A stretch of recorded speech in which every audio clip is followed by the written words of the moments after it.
What's going on, guys? Andrew Piluk Hockey here, back again with another video. So today we're continuing the Toronto Maple Leafs 2021-2022 player previews for the upcoming season. Today we are going to be talking about one of the new additions on the team, and that is Nick Ritchie. I think a lot of people are excited about this guy, and you know what? You're allowed to be. It's not a huge free agent or trade acquisition that would, change the team completely.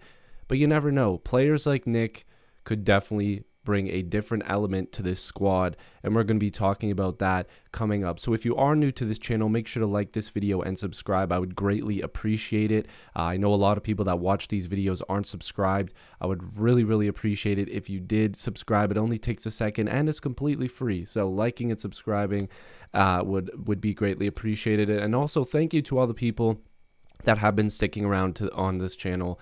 I really do appreciate that as well. But we just got to get right into this basically, because Nick Ritchie is a guy that definitely brings a different style that the Toronto Maple Leafs are looking for. Because when you think about losing Zach Hyman, you're looking at guys to replace him at a cheaper dollar. Now, I'm not saying Nick Ritchie is going to be Zach Hyman. I'm saying a combination of guys like Richie, Bunting, and others have to give you different elements of Hyman on different lines and in different situations. Nick Ritchie can park himself out front on a power play. He's a big body. He'll go out there with his 6'2" frame and try to deflect pucks into the net. He's done it in Boston with very skilled players. He should be able to do the same in Toronto. We'll get to that in a second as well. And we'll get to Bunting and obviously his player preview and other guys that kill penalties like Kampf and other guys like that. But Richie is, like I said, 6'2", 230, 25 years old. And this is something that I've brought up in other videos. The Toronto Maple Leafs are signing contracts and signing guys that are in the 25 or 24 to 26 year old range, because what they're trying to see is, okay, they had a really good year last year. Guys like Richie and Bunting and others have had good seasons, and they're hoping that maybe they build on those playing with other skilled players, because Richie played up and down the lineup in Boston, which is really good. He plays the wing. So they're hoping that a guy like Richie can come in, like I said, improve the power play. He had 5 goals in the power play last year, which again we'll get to in a second. But they're hoping that he will build off of that progress that he made last year, because he had a career year in Boston. So if you get guys like Richie going and he can play on one of your top 2 lines, which is what I would expect they want, then that's just perfect. What if he breaks out for 20 goals this year? I'm not saying it'll happen, but if he gives you 12 to 15, but he gives you hitting, a little bit of fighting, can deflect some pucks in on the power play, he's giving you an element in which you need. He's giving you a little bit of everything, but he's going to create space for the stars. If somebody tries to, go after William Nylander, Richie's right there on the ice. He's not going to let that happen. If somebody tries to, get in the face of Mitch Marner, Richie is going to get in there and do something. That's what you need at the top of your lineup. Now, Hyman could do that to a degree, but Richie is the type of guy where he takes a lot of penalties, he fights a lot, he throws hits.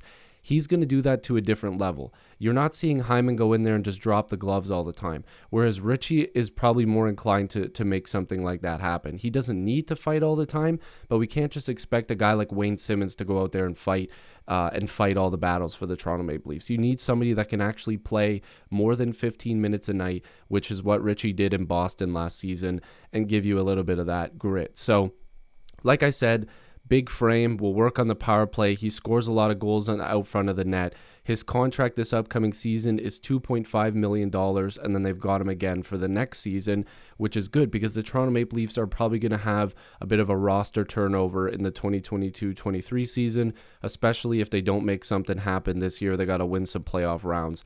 But I'm glad that they got Richie on a 2-year deal. Now, we're going to go down here. We're going to see that he's making more money than he's made in previous seasons, so he got himself a little bit of a raise there, which is good because and the reason you guys are probably looking at these numbers and saying, oh, this year wasn't a career year. Yeah, I mean, he scored 26 points in 56 games. He was doing that in 77 and 60 and whatever. This is his career year in goals, and in terms of points percentage, this would have been the best season had he played a full 82. So just so that way we don't get it confused. But he's a guy that can give you 30 points, but if he plays in one of the top two lines with the Leafs, I can easily see him in the 35 to 40 point range. He's going to do that because if you've watched Ritchie play before, if you've seen his highlights, I'm sure you've heard a bunch of people talk about him. He's a guy that everybody has wanted to come to Toronto for quite some time.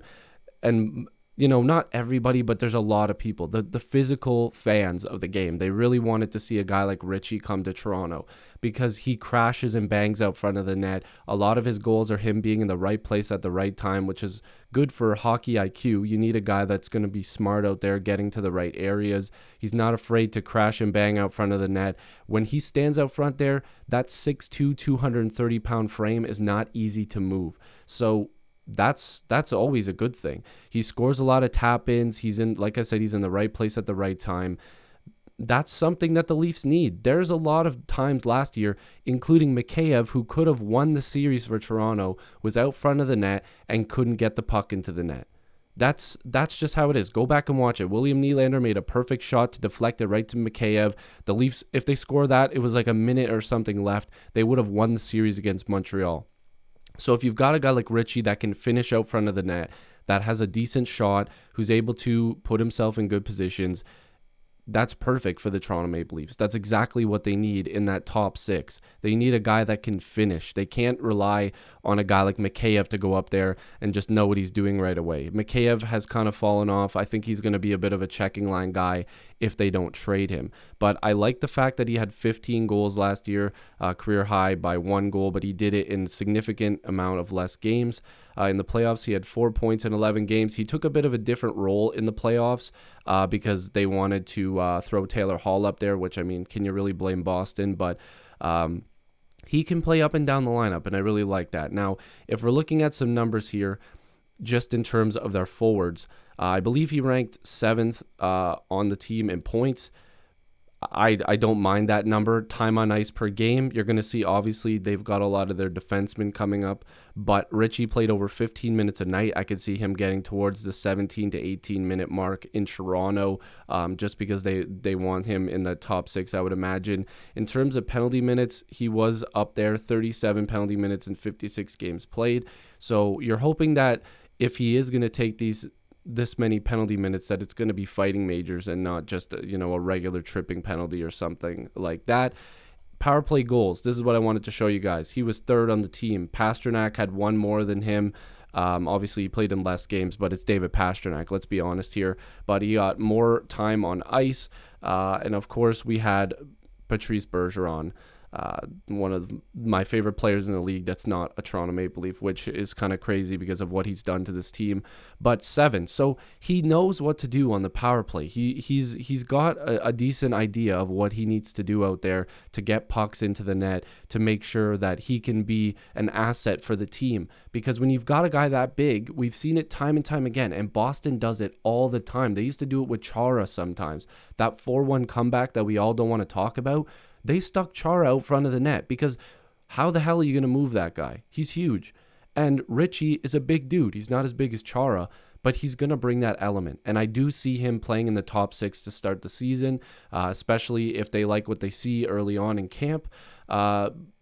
He can play on that 3rd line. He can be a checking forward, but I think they want to see if he can bring that Zach Hyman style of play, or just bring a different style of play to that top 6, protect the Stars, maybe give them some space.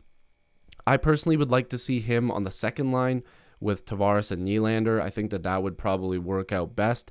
But if they also try to go with Kerfoot on that 2nd line, maybe Ritchie is on the 3rd line, and they really do go with that grinder checking 3rd line, which again, the possibilities are endless. The Leafs do have a lot of forwards that are kind of like, okay, now prove it to me, like Bunting, Kampf, who's going to be a defensive guy, Ritchie, Kasha. Hosang, they're going to try a bunch of different guys and see what works. Robertson.